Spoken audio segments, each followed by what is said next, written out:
বানিয়ে ফেললাম মজাদার কুমড়ো ফুলের বড়া। তো কুমড়ো ফুলের বড়া এভাবে বানিয়ে গরম ভাতের সাথে খেলে অন্য কিছু আর খেতেই মন চাইবে না। তো তার জন্য আমি প্রথমে নিয়েছি কিছু ডাল। তো আমি নিয়েছি মটর ডাল, এটাকে ভিজিয়ে নিয়েছি। তো ভিজিয়ে রাখার পরে এটাকে ধুয়ে এর মধ্যে দিয়ে দিলাম বেশ কিছু পেঁয়াজ, মরিচ আর রসুন। তারপরে এটাকে খুব ভালো করে ব্লেন্ড করে নিয়েছি। তো আমি ফুলগুলোকে এভাবে বেছে নিয়েছি, শীষটা ফেলে শুধুমাত্র এর পাপড়িটা নিয়েছি। তারপর ভালো করে ধুয়ে নিয়েছি। এরপর বেটে রাখা ডাল থেকে আমি অর্ধেকটা নিয়েছি, এতে দিলাম হলুদ, লবণ, মরিচের গুঁড়া আর কিছু জিরা ভাজা গুঁড়া আর ধনিয়া গুঁড়া।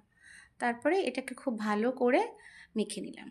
তো মাখা হয়ে গেলে এই যে পাপড়িগুলোতে এভাবে ডাল বাটাটা খুব ভালো করে লাগিয়ে নিলাম।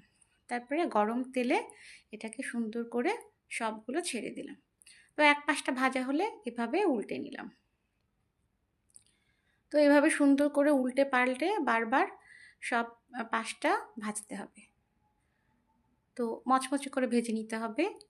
তো ভাজা হয়ে গেলেই উঠিয়ে পরিবেশনের জন্য প্রস্তুত মজাদার কুমড়ো ফুলের বড়া। তো আমার ভিডিওটি ভালো লাগলে তোমরা লাইক, কমেন্ট এবং শেয়ার করতে ভুলো না।